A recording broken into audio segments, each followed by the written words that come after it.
마가복음 3장 13절부터 15절까지 우리 한 목소리로 하나님의 말씀을 받들어 봉독하도록 하겠습니다. 또 산에 오르사 자기가 원하는 자들을 부르시니 나온지라.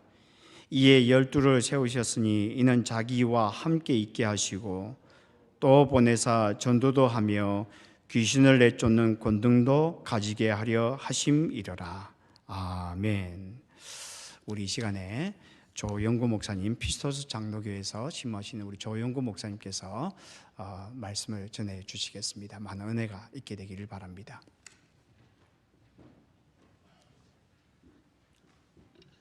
할렐루야, 할렐루야. 우리 하나님은 살아계십니다. 살아계신 하나님께서 오늘 예배 참석한 모든 사람들, 또 온라인으로 예배 참석하는 모든 그런 성도님들, 하나님의 은혜와 능력과 사랑을 풍성히 부어주시기를 간절히 바랍니다. 오늘 말씀의 제목은 우리를 부르신 세 가지 목적. 누가 불렀겠습니까? 주님이 부르셨습니다. 주님이 우리를 부르신 세 가지 목적을 함께 살펴보도록 하겠습니다. 사람은 목적이 있어야 그 행동과 그 삶이 풍성하게 되어집니다. 길을 가는 사람을 붙잡고 지금 길 가는 목적이 어디입니까? 왜 나오셨습니까? 물어보면 다 답변을 하게 됩니다. 뭐 산보 나왔다는 사람도 있을 수 있고요, 장을 보러 나온 사람도 있을 수 있고, 중요한 일을 위해서 직장에 나가는 그런 사람도 있을 수 있겠죠. 만약 답변을 못한다면 어떻게 되겠습니까? 나는 내가 왜 나왔는지 모르겠습니다. 이렇게 대답하면 어떻게 되겠습니까? 치매에 걸렸거나 정신이 없거나 우리는 그런 상황을 맞이하면 안 되죠. 차를 타고 가는 사람에게 지금 목적지가 어디입니까? 물어보면 다 답변을 할 것입니다. 뭐 목적지가 없이 그냥 드라이브 하는 사람도 제가 바람 쐬려고 그냥 드라이브를 합니다, 이렇게 이야기를 하겠죠. 차를 끌고 나왔는데 내가 어디로 갈지 모르겠어요, 이렇게 대답하면 큰 문제가 생기는 거죠. 우리 인생 가운데 그런 일이 없기를 바랍니다. 우리는 늘 길을 걸을 때나 차를 탈 때나 어떤 일을 하든지 우리의 이런 그 마음 가운데 목적을 가지고 이유를 가지고 살아가고 있는 것입니다. 그런데 작은 일들은 이렇게 잘 쉽게 결정을 하는데 큰 것을 이야기하면 우리는 대답을 하기 좀 어려워집니다. 인생 전체를 두고서 인생의 목적이 무엇입니까? 이렇게 물어보면 굉장히 도전적인 그런 질문이 됩니다. 어떤 사람에게 인생의 목적이 무엇이세요? 이렇게 물어보면 그 대답을 할 때 멈칫멈칫 하게 되는 것입니다. 어떤 사람은 분명한 사람도 있겠죠. 어떤 사람은 그렇게도 말합니다. 나는 대통령이 되길 원합니다. 내 인생은 대통령이 되어서 이 나라를 다스리는 것입니다, 이 이야기하죠. 뭐 그런 사람들도 있었습니다. 근데 우리는 그런 이야기를 들을 때 감동스럽습니까? 그렇지 않습니다. 너무 큰 것을 이야기해도 감동스럽지 않고, 너무 작은 것을 이야기해도 그 인생이 조금은 시시하게 느껴지는 것이지요. 너무나 어렵기 때문에, 인생의 목적을 이야기하는 것은 너무나 어렵기 때문에 우리는 이것을 쉽게 이야기하지 않습니다. 여러분, 배우자 중에 한 분이 방에서 안 나오는 거예요. 뭐 하냐? 나 인생의 목적을 깊이 생각하고 있어. 이렇게 생각하면 여러분 뭐라고 대답하겠습니까? 한 번 그러면 봐줄 수 있겠죠. 지금 인생에 대해서 깊이 생각하는구나. 그 다음 날도 식사라 그러는데 안 나와요. 뭐라고 했냐?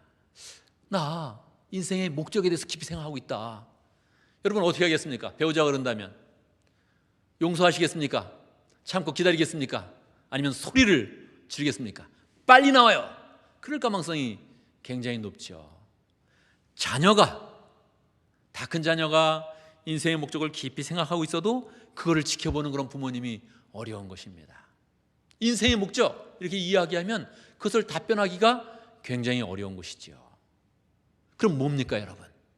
작은 목적은 쉽게 이야기하는데 인생의 큰 목적은 이야기도 하지 않고 생각도 하지 않고 그냥 살아가는 것입니까? 누가 인생의 목적을 쉽게 이야기할 수 있겠습니까? 누가 내 인생의 목적은 이거다 이렇게 명쾌하게 이야기할 수 있겠습니까? 어떤 대답을 해도 일단 그 대답을 하면 그 문장은 그렇게 우리에게 매력적으로 들리지 않는 것입니다. 어떤 말을 해도 딴 사람이 보면서 굉장한 목적을 가졌다 이렇게 이야기하기가 어려운 것입니다. 왜 그렇습니까? 우리의 인생은 우리 것이 아니요 하늘로부터 왔기 때문에 그렇습니다. 하나님이 우리의 인생을 선물로 주셨기 때문에 그렇습니다. 우리는 하나님이 주신 그런 목적, 우리 예수님께서 우리에게 가르쳐 주신 그 목적에 삶의 목적을 맞춰야 좋은 것입니다. 예수님은 우리에게 어떤 목적을 가지셨습니까? 우리 인생을 허락하실 때 어떤 목적을 가지셨습니까? 오늘 말씀에서 예수님은 제자들을 부르시면서 인생의 목적을 풍성하게 만들어줍니다. 예수님이 제자를 어떻게 부르셨습니까? 오늘 말씀은 산에 오르사 제자들을 부르셨다 간단하게 말씀하고 있습니다. 이 똑같은 그런 본문이 누가복음 6장에 기록되어 있는데 누가복음 6장에는 예수님께 제자를 부르실 때 특별한 일을 하십니다. 어떤 일을 하셨을까요? 누가복음 6장에 보면 예수님은 제자를 부르실 때 그냥 부르신 것이 아니라 밤을 새서 기도하시고 제자들을 불렀다 그렇게 말씀을 하고 있습니다. 예수님은 제자를 부르실 때 철야 기도를 하셨습니다. 여러분 철야 기도 해보셨습니까? 예전 성도들은 철야 기도도 많이 했는데 요즘 성도들은 철야 기도를 별로 하지 않죠. 예수님은 몇 번의 철야 기도를 하셨겠습니까? 아마 우리는 그냥 막연하게 예수님은 철야 기도를 많이 하셨을 거다 그렇게 생각을 합니다. 성경에 보면 예수님께서 철야 기도 하신 그런 기록은 한 번 기록되어 있습니다. 누가복음 6장에 한 번 기록되어 있는 겁니다. 성경에 한 번 기록됐다는 것은 아마 그 삶 속에서는 훨씬 더 많았을 가능성이 많죠. 아마 예수님은 한 번 기록됐지만 10번 아니면 50번 아니면 100번 철야 기도를 하셨을지 모르겠어요. 그러나 성경에는 한 번만 기록됐다는 거예요. 한 번만. 예수님께서 이 제자를 부르시는 그런 과정을 얼마나 중요하게 생각하셨는지를 알 수 있습니다. 왜 중요하게 생각했습니까? 이 제자를 부르는 것이 우리를 부르시는 것이요, 이 제자를 부르는 것이 온 백성을 다 부르는 거기 때문에 그러합니다. 지금 제자를 부르시면서 예수님은 앞으로 제자를 통해서 믿게 되는 모든 하나님의 백성들을 부르시고 있는 것입니다. 그냥 부르시는 것이 아니라 부르심의 목적을 가지고 부르시는 것입니다. 목적. 이게 너무 중요한 것이어서 이 목적을 통해서 인생의 목적을 가르쳐 주시는 것이니까, 이 목적을 통해서 하나님의 사람들을 세우는 것이니까, 이 목적을 통해서 구원의 역사를 이루시는 것이니까 너무너무 중요해서 예수님이 철야 기도를 하시면서 제자들을 부르신 것입니다. 그러니까 우리는 이 본문을 더 아주 관심을 가지면서 주의 깊게 이 본문을 살펴보아야 하는 것입니다. 예수님은 제자를 부르시면서 그 목적을 분명하게 말씀하셨어요. 어떤 목적이 있을까요? 밤을 새면서 철야 기도를 하시고 예수님이 성령 충만한 그런 가운데 제자를 부르시는데 어떤 목적이 있었을까요? 첫 번째, 예수님은 제자들과 함께하는 목적이 있었습니다. 제자를 불러서 그들과 함께하기를 원했습니다. 여러분, 목적이라는 것은 원래 말만 하면 그 문장이 조금 시시하게 느껴져요. 그래서 의미를 잘 깨달아야 되는 거예요. 잘 깨달아야 되는 거예요. 여러분, 이것을 혼자 이 성경을 본다면 이 본문은 그냥 지나가는 본문입니다. 그냥 지나가게 돼 있어요. 뭐가 중요한 게 있겠어요, 여기서. 그러나 이 본문은 그렇게 간단한 본문이 아닙니다. 예수님의 제자들을 부르사 그 목적을 가졌는데 그 목적이 무엇이냐? 이는 그들과 함께 있게 하시고 예수님과 함께 있게 하시고 예수님이 저들과 함께하는 것을 목적으로 삼았어요. 이것은 너무너무 감사한 것입니다. 제자를 딱 부르자마자 너희들은 이것을 해야 된다 저것을 해야 된다 이렇게 말씀하셨다면 제자들은 부담스러웠을 거예요. 예수님께서 제자를 부르시면서 첫 번째 목적, 나는 너와 함께하길 원한다 이렇게 말씀하셨던 거예요. 얼마나 감사합니까? 예수님이 제자와 함께해서 무슨 이득이 있겠어요? 예수님이 제자를 불러서 함께 있으면 어떤 이득이 있겠어요? 예수님하고 제자들하고 식사하러 갔습니다. 식사값을 누가 냈을까요? 재정을 담당했던 가룟 유다가 낼 가망성이 있죠. 식사비를 누가 마련을 했을까요? 예수님과 제자들이 13명이 어디 가서 호텔에 묵었습니다. 누가 그 숙박비를 계산을 했을까요? 또 가론유다가 계산했을 가능성이 높지요. 근데 누가 그것을 마련했을까요? 아마 예수님이 책임을 졌을 것입니다. 예수님은 제자들과 함께 있는다고 큰 이득이 있는 것은 아니에요. 그런데 제자와 함께 있는 그 자체, 사랑을 나눌 수 있는 그 자체를 예수님께서 의미 있게 만드시고 풍성하게 만들어준 것입니다. 이게 너무너무 중요한 거예요. 인생 가운데 여러분, 이 함께하는 의미를 잘 기억을 해야 됩니다. 부부가 결혼을 해서 가끔 그런 질문을 합니다. 자기 왜 나하고 결혼했어? 물론 젊었을 때 얘기했을 가능성이 높죠. 그러나 한참 또 살다가도 그런 얘기 할 가능성이 높죠. 제가 특별히 말씀을 드립니다. 여러분, 이런 얘기는 기분이 좋았을 때, 너무너무 배우자가 예쁘게 보이고 아름답게 보이고 멋지게 보였을 때 물어보는 겁니다. 너무 기분이 좋은 거예요. 지금 자기 왜 나하고 결혼했어?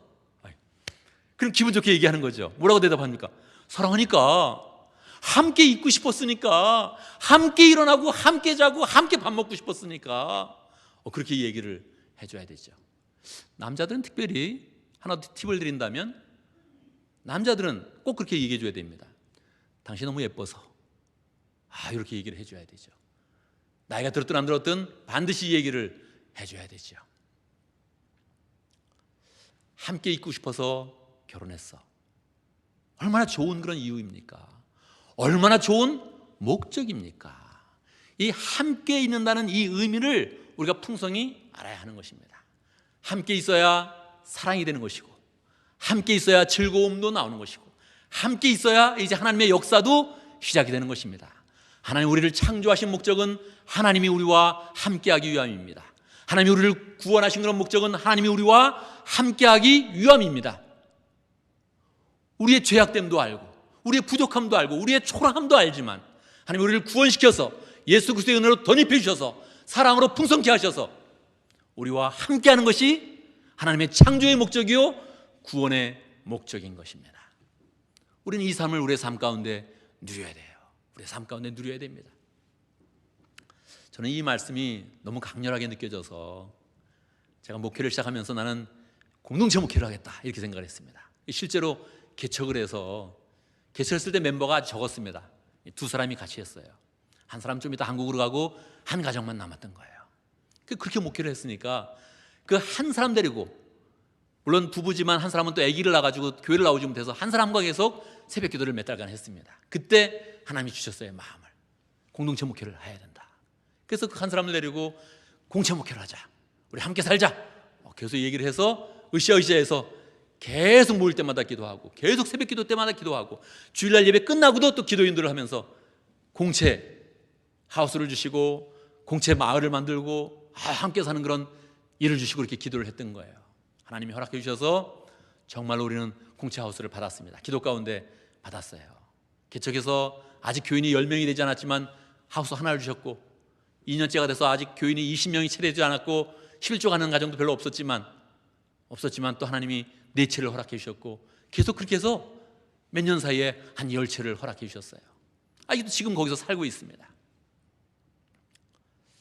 이번에 코로나 바이러스가 왔을 때 우리 교회가 어떤 영향이 있었겠습니까? 영향이 별로 없었던 거예요. 교인이 크지 않으니까, 다 공채도 같이 살고 있으니까. 물론 안 사는 그런 교인들도 있습니다. 안 사는 교인들도 있지만 대부분 중심 멤버가 다 공채 안에 있으니까 떠날 염려도 없고, 생활도 같이 이루어지고 있고, 서로 염려 같이 하고, 헌금을 해도 변동이 없는 거예요. 심지어는 한 사람이 이 이야기를 한 거예요. 목사님, 이 코로나 때문에 교인들 간에 어려움이 있을 수 있습니다. 우리가 더 헌금을 더해서 그 사람을 도웁시다. 그렇게 해가지고 한번 해봅시다. 광고했더니 역시 헌금이 더 나와서 우리는 코로나 전보다 약간 굳이 헌금이 더 들어가가지고 전체 총액을 보니까 조금 더 많더라고요. 뭡니까? 함께하는 힘이죠. 함께 살고 있고, 함께 믿음의 가족이 되어 있고, 믿음의 공동체가 되어 있으니까 위기가 왔을 때 역시 그 삶이 더욱더 흔들리지 않는 그런 삶으로 나가게 되는 거예요. 이 함께하는 그런 의미를 알아야 됩니다. 이게 목적이라는 거예요. 주님이 딴 것을 먼저 주지 않고 내가 너와 함께하겠다, 이것을 먼저 주었다는 거예요. 저는 뭐 다른 교회들이 공채 하우스를 뭐 만든다 이런 것은 뭐 그렇게 생각하지 않습니다. 저도 해보니까 어려운 점도 있고 고민도 많기 때문에 그래야 된다고 생각하지 않아요. 그러나 영적으로 함께하는 법을 더욱더 훈련받아야 됩니다.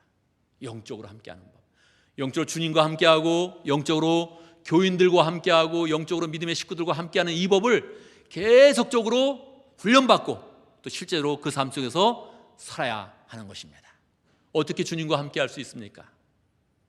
매일매일 기도하고 매일매일 새롭게 말씀을 받고 주일날 받는 그런 말씀은 생각하는 것이 아니라 실제로 삶 속에서 실천하고 실천해서 열매를 거두고 그 삶을 함께 나누면서 믿음의 식구들과 함께 나누면서 하나님을 높이고 하나님의 은혜를 찬송하는 그런 삶으로 나가야 되죠.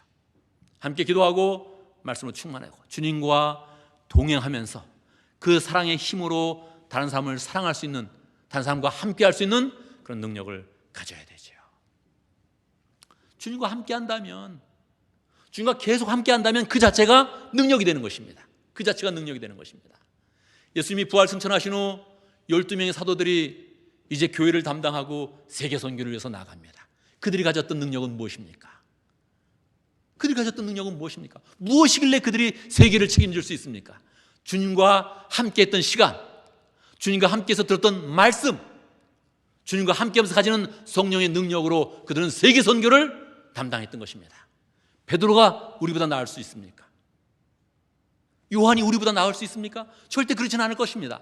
그러나 그들이 예수님과 함께한 시간 때문에 그들은 사도가 되었고 말씀을 맡은 자가 되었고 그들이 말하면 성경이 되고 그들이 기록하면 성경이 되고 진리가 되고 진리에 대한 그런 증거가 되었던 것입니다. 함께하는 그 능력을 우리가 잘 알고서 삶 속에서 함께하겠다, 내가 주님과 함께하겠다, 하나님의 교회와 함께하겠다, 하나님의 백성들과 함께하겠다, 이 마음을 가져야 하는 것입니다. 이 첫 번째 목적이 잘 이루어지면 우리는 두 번째 목적으로 나갈 수 있는 것입니다. 첫 번째 목적이 안 이루어지면 두 번째 목적으로 나가는 것이 너무 어렵습니다. 교회마다 전도하기를 원합니다. 전도가 잘 됩니까? 현대인들은 전도하는 모습을 혐오합니다. 좋아하지 않습니다. 누가 노방전도를 하고 있으면 왜 저렇게 몰상식하게 저렇게 전도를 하나 그렇게 생각을 합니다. 정말 그런 일입니까? 몰상식한 일입니까? 절대 그럴 수가 없습니다. 전도는 어떤 모양이어도 귀한 것이죠. 그런데 왜 전도가 안 됩니까? 이것은 첫 번째 목적에서 실패했기 때문에 그렇습니다. 첫 번째 주님과 함께하고 하나님의 사람들과 함께하는 그 즐거움이 커지면 자연스럽게 사람들은 주목하게 되는 것입니다. 당신이 가진 것은 무엇이냐? 당신은 왜 지금 즐겁냐? 당신은 왜 시련 가운데서 웃고 있냐? 그것을 물을 때 전도가 되어지는 것입니다. 함께하는 그 즐거움이 있으면 그 즐거움을 나누고 싶은 그런 마음이 있는 것이죠. 예수님과 함께하는 그 즐거움을 우리는 나누는 그런 그 마음이 있는 것입니다. 전도라는 것은 데피니션이 그렇습니다. 전도라는 것은 무엇입니까? 도를 전하는 것이죠. 이 전한다는 것은 항상 그 에너지가 위에서부터 아래로 흐르는 것입니다. 물이 위에서 아래로 흘러야 자연스럽죠. 바람이 고기압에서 저기압으로 흘러야 자연스럽죠. 도라는 것이 있다면 도가 높은 사람이 도가 낮은 사람한테 주는 것입니다. 전도가 어려운 것은 도가 없다는 거예요. 이 마음에 진리의 도가 여기 없는 것입니다. 어떻게 우리는 도를 가질 수 있습니까? 예수님과 함께하면서 받는 거죠. 예수님한테 하나님의 사람들과 함께 나누면서 그 도를 높이는 것이죠. 그 능력을 높여서 자연스럽게 흘러가도록, 고기압에서 저기압으로 흘러가듯이, 물이 높은 데서 낮은 데로 흘러가듯이 흘러가는 것이 전도죠. 우리가 전도할 수 있다는 것은 우리가 높다는 것을 증명하는 것입니다. 하나님이 우리를 전도하라고 말하는 것은 네 인생이 높다 이렇게 말해주는 것입니다. 우리는 반드시 전도에 대한 소망을 가져야 됩니다. 그게 예수님이 우리를 부르신 목적입니다. 너 전도해라.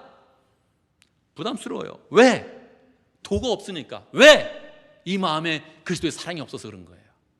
전도가 어렵다면 자꾸 그리스도와 함께하기를 즐거워하는 것입니다. 주님과 함께하기를 즐거워하는 거예요. 기도하는 거예요. 기도. 자꾸 말씀을 듣는 거예요. 말씀을 실천하는 거예요. 자연스럽게 주님의 능력이 내 속에 들어오면서 나누고 싶다. 저 사람을 도와주고 싶다. 사랑을 나타내고 싶다. 내 사랑이 아니라 예수 그리스도의 사랑을 나타내고 싶다, 이런 마음이 자연스럽게 생기는 것입니다. 이것이 우리의 목적입니다.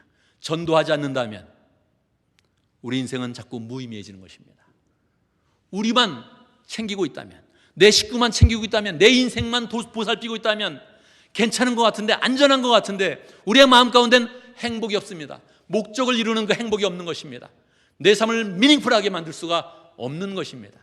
반드시 우리는 전도를 해야 됩니다. 왜? 주님이 우리를 부르신 목적입니다. 그 목적을 이루지 못하면 우리 인생이 나 스스로 무의미하다, 그것을 느끼게 되는 거예요. 반드시 우리는 전도해야 되죠. 전도를 하게 되면 세 번째 목적으로 나가게 되는 것입니다. 전도를 해보면 알아요. 전도가 쉽지 않다는 것을. 자연스러운 것인데, 고기압에서 저기압으로 흘러가듯, 높은 데서 낮은 데로 흘러가듯 너무 자연스러운 것인데, 해보면 사탄의 방해도 심하고 완악한 그런 사람들의 마음이 딱 잡혀가지고 전도가 잘 안 되는 것을 느껴요. 그때 주님이 말씀하는 것입니다. 귀신을 내쫓는 권능, 사탄의 권능을 파괴하는 권능, 그 권능을 가지고 하나님의 역사를 나타내면서 전도를 하고 하나님의 공동체를 더 든든하게 세워가는 것입니다. 이게 시리즈로 이어져 있는 거예요. 첫 번째 목적과 두 번째 목적과 세 번째 목적이.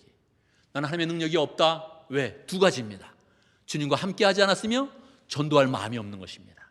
전도할 마음이 없는 사람은 하나님의 역사가 나타나지 않습니다.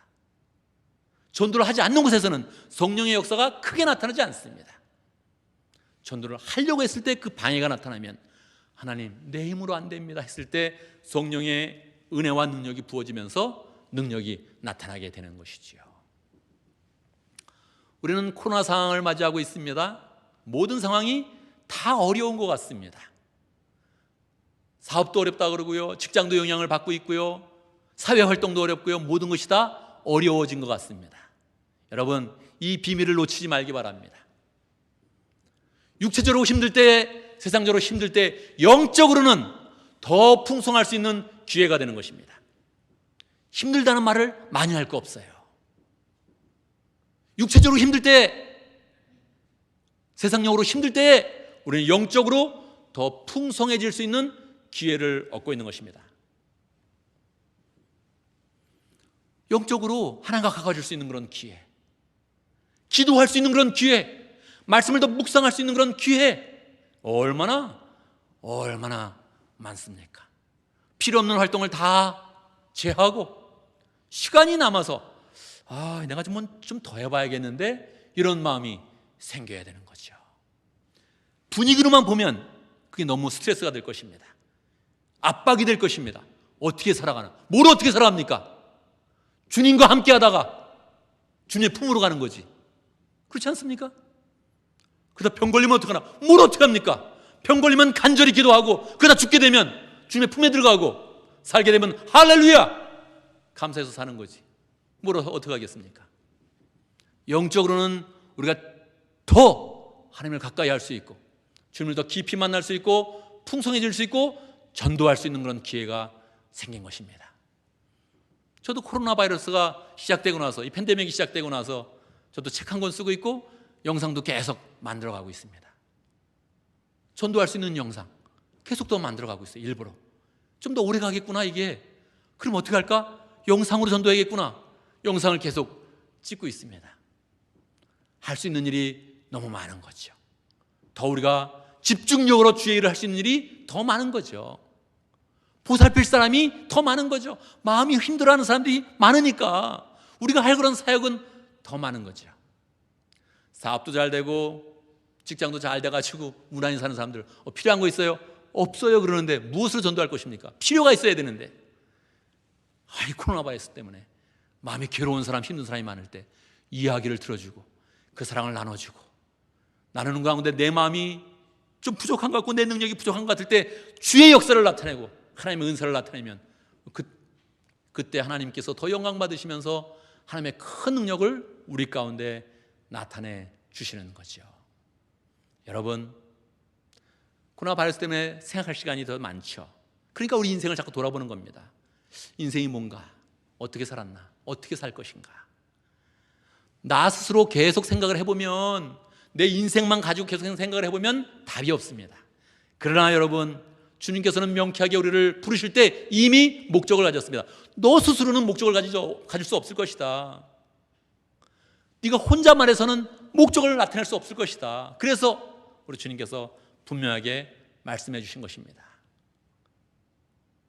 제자들을 밤을 새워서 기도하면서 그를 부르시는 그런 가운데 목적을 밝히셔서 제자들이 주님과 함께하는 것을 즐거워하고 그 가운데 전도할 능력을 갖고 전도하면서 다시 하나님의 능력으로 충만해서 그 능력을 나타내는 존재로 우뚝 서도록 우리 예수님께서 우리를 부르셨습니다.